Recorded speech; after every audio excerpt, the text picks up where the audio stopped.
Isang magandang umaga sa ating lahat, mga kapatid ko kay Kristo. Bagamat maulan, pero ang ulan ay pagpapala para sa mga halaman. Di ba? So, sa umagang ito, nais kong ipaalala na ang bawat bagong araw ay isang biyaya mula sa Panginoon.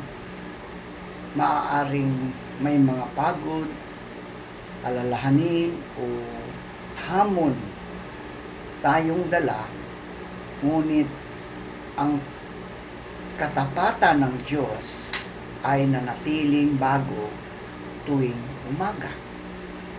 Ang ating pagising ngayon ay patunay na may layunin pa ang Diyos para sa ating mga buhay at may mga biyayang nais niyang iparanas sa atin.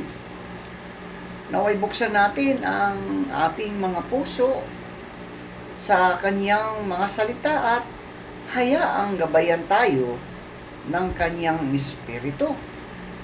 Habang nagsisimula tayo ng ating gawain, pag-aaral o paglilingkod, alalahanin natin na hindi tayo nag-iisa. Ang Diyos ang ating lakas, karunungan, at kapayapaan. Sa araw na ito, mga kasolidra, piliin nating magpasalamat na sa halip na magreklamo, magtiwala, sa halip na matakot at magmahal, sa halip na magalit, anuman ang ating pagdaraanan, sapat ang biyaya ng Panginoon upang tayo ay magpatuloy. Samahan ninyo ako sa ating pananalangin sa umagang ito. Aming mapakapangyarihan at mapagmahal na Diyos, maraming salamat po sa panibagong araw na iyong ipinagkaloob sa amin. Salamat sa biyaya ng buhay, sa hiningang aming tinatanggap, at sa pagkakataong magsimula muli sa araw na ito. Sa pagsisimula ng panibagong araw, panibagong linggo, kinikilala namin na Ikaw ang aming lakas, Ikaw ang aming gabay, at Ikaw, O Diyos, ang aming pag-asa. Panginoon, inialay namin sa iyo ang araw na ito. Gabayan mo ang bawat hakbang ng aming tatahakin. Bigyan mo kami ng karunungan sa bawat desisyon aming gagawin. Lakas sa bawat gawaing aming haharapin at ng pagtitiyaga sa gitna ng anumang pagsubok na maaring dumating. Tulungan mo kami maging tapat sa aming mga tungkulin at maging mabuting halimbawa sa aming pamilya, sa aming trabaho, sa aming paaralan, at sa aming simbahan at komunidad. Ama namin, ipinapanalangin namin ang aming mga mahal sa buhay. Naingatan mo sila, saan man sila naroon.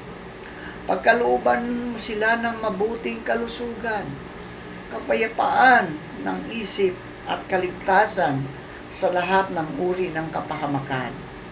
Pag-isahin mo ang aming pamilya sa pag-ibig, sa paggalang at pananampalataya sa aming Panginoong Hesukristo.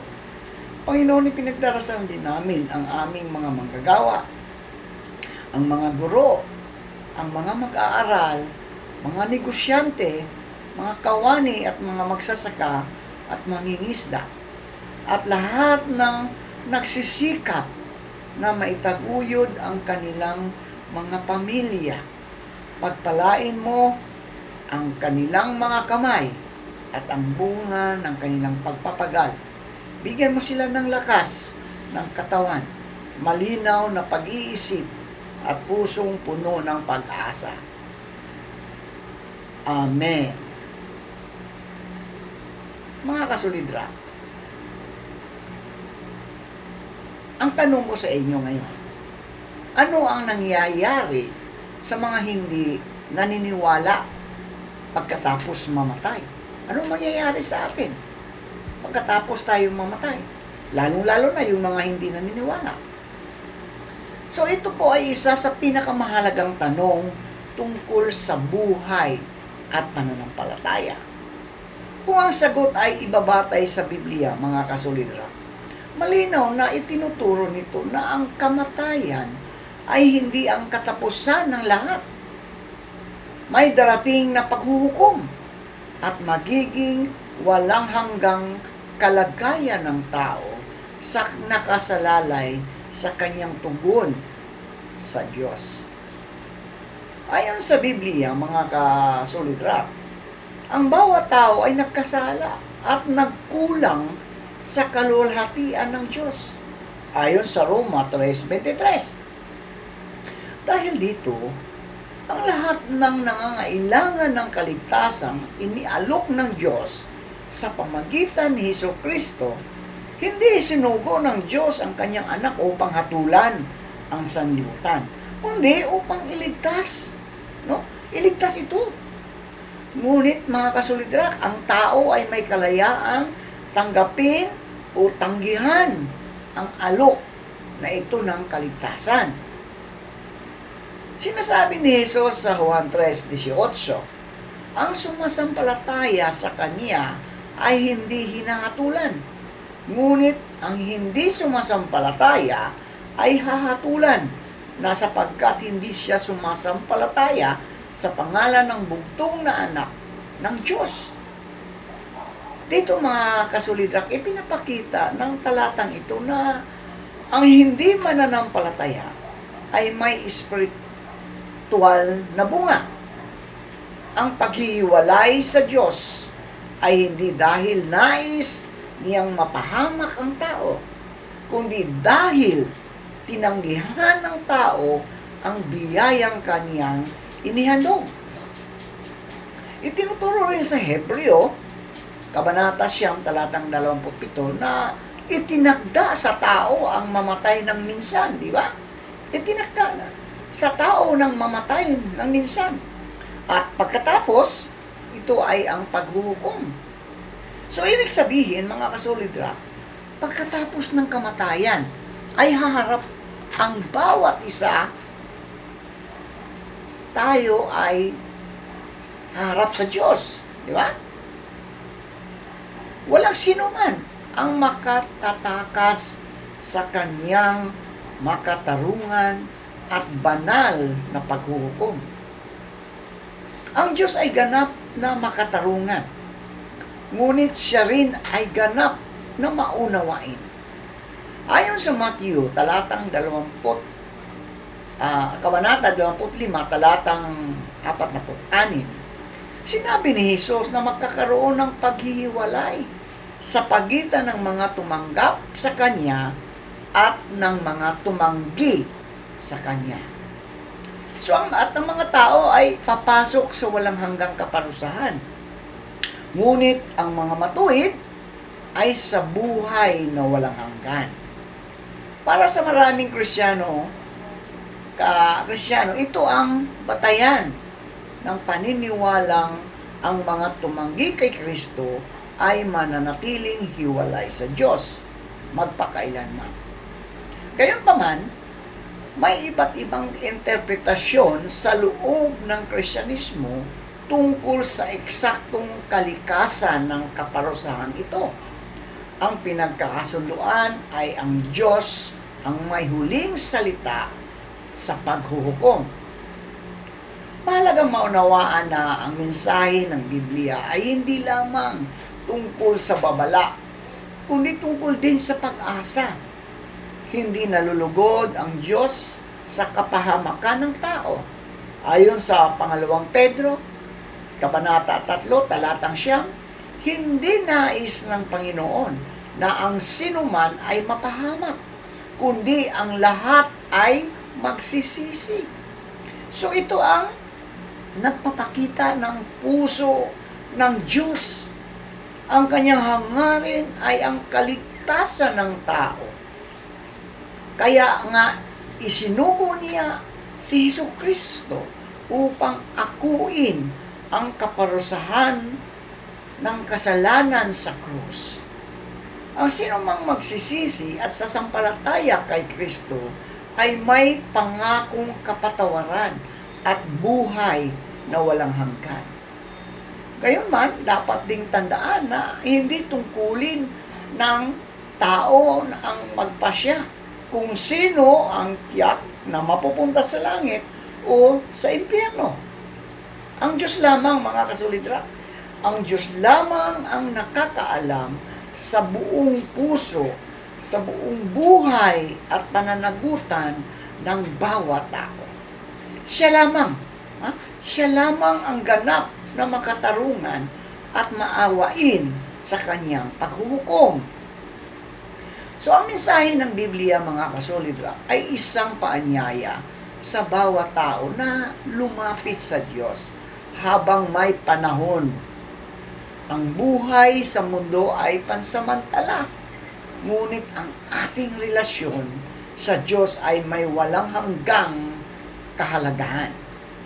Kaya ang tanong na dapat pag-isipan ng bawat isa sa atin ay hindi lamang ano ang mangyayari sa mga hindi naniniwala pagkatapos mamamatay, kundi higit sa lahat, ano ang aking tugon kay Jesucristo habang ako ay nabubuhay pa. Ang Ebanghelyo ay mensahe ng pag-ibig, mensahe ng biyaya, at mensahe ng pag-asa. Ang Diyos ay laging handang tumanggap sa sinumang lumalapit sa Kanya ng may pagsisisi at pananampalataya. Habang may buhay, bukas pa rin ang pintuan ng Kanyang awa at kaligtasan para sa lahat. Ito ngayon ang hamon sa atin, mga kasolidra. Ang Juan 3:18 ay isang paanyaya sa bawat isa na suriin ang ating pananampalataya kay Jesucristo. Hindi lamang ito nagsasalita tungkol sa kahinatnan ng tao, kundi higit sa lahat ay tungkol sa pag-ibig ng Diyos na nagbibigay ng pagkakataong maligtas ang bawat isa sa atin. Ang hamon ng talatang ito ay hindi para tayo ay mabuhay sa takot, mga kasolidra, no? Hindi ito para mabuhay tayo sa takot, kundi upang mamuhay ng may pananampalataya at pagtitiwala kay Kristo. Ang unang hamon, mga kasolidra, ay ang tanungin ang ating sarili. Tunay ba akong sumasampalataya kay Jesus? Tunay ba akong sumasampalataya kay Jesus? So, ang pananampalataya ay hindi lamang pag-amin ng may Diyos o pagdalo sa simbahan. Ito ay isang personal na pagtitiwala kay Jesucristo bilang Panginoon at tagapagligtas. Ang tunay na pananampalataya ay nakikita sa ating pagsunod sa Kanya mga salita, pagmamahal sa kapwa, at pamumuhay na nagbibigay luwalhati sa Diyos. Hindi sapat ang panlabas na anyo ng relihiyon kung ang puso ay malayo sa Diyos. Ang ikalawang hamon, mga kasolidra, ay ang mamuhay bilang taong binago ng biyaya ng Diyos. Kung tayo ay sumasampalataya kay Kristo, mga kasolidra, dapat itong makita sa ating pagkatao, ang ating mga salita, pag-uugali, pagpapasya at pakikitungo sa iba ay dapat maging patutuo ng ating relasyon sa Diyos. Tinatawag tayo ni Kristo na maging ilaw at sa gitna ng kadiliman at asin sa mundong nawawalan ng pag-asa. Ang ikatlong hamon, mga kasolidra, ay huwag ipagwalang bahala ang paanyaya ng Diyos. Huwag ipagwalang bahala ang pag-anyaya ng Diyos.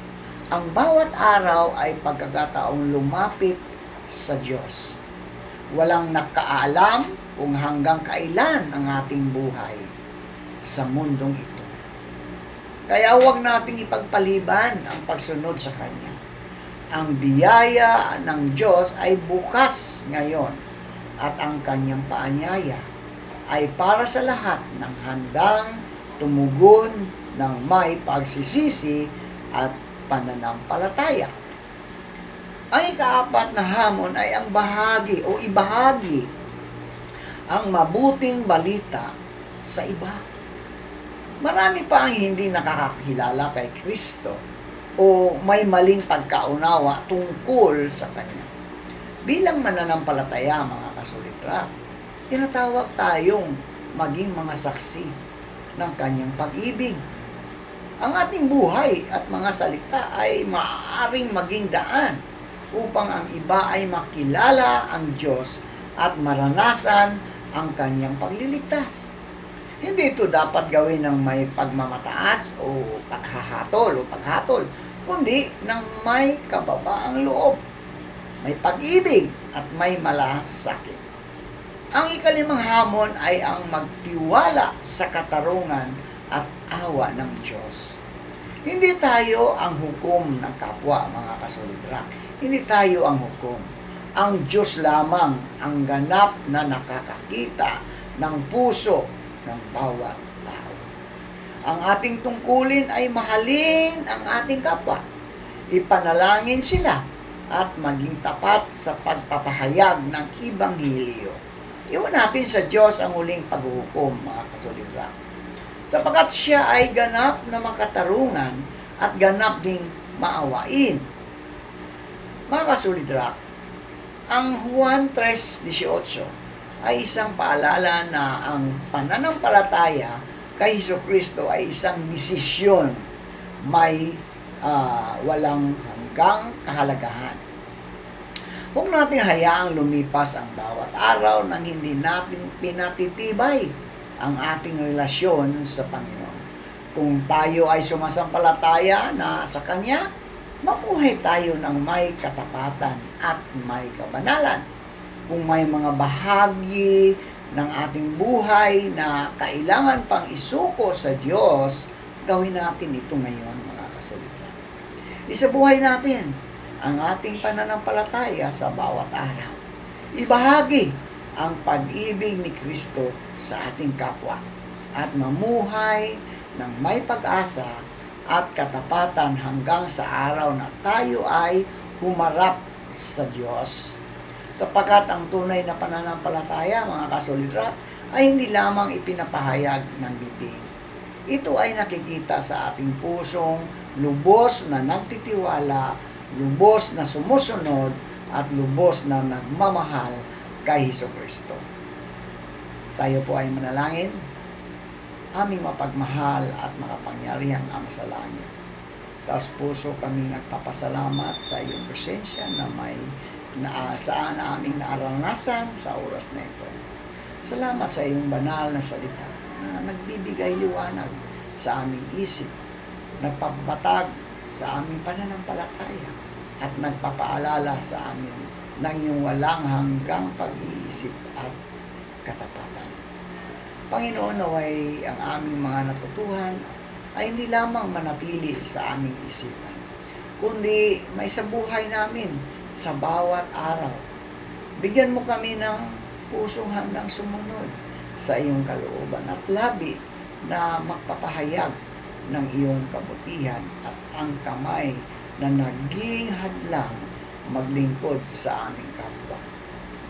Habang kami ay naghihiwalay at haharap sa aming mga gawain, samahan mo kami ng iyong banal na presensya. Ingatan mo kami sa anumang kapahamakan. Ilayo mo kami sa tukso at kasamaan. Gabayan sa bawat desisyong aming gagawin. Puspusin mo kami ng iyong karunungan, kapayapaan, at lakas upang maging tapat na saksi ni Kristo saan man mo kami dalhin. Pinagdarasal din namin ang aming mga pamilya, mga mahal sa buhay, at ang bawat isa na narito ngayon. Ipagkaloob mo sa kanila ang mabuting kalusugan, sapat na pangangailangan, pagkakaisa at patuloy na pag-asa. Pagpalain mo rin ang aming simbahan, ang aming pamayanan, at ang aming bansa. Naway manaig ang iyong katurungan, kapayapaan, at pag-ibig sa aming kalagitnaan.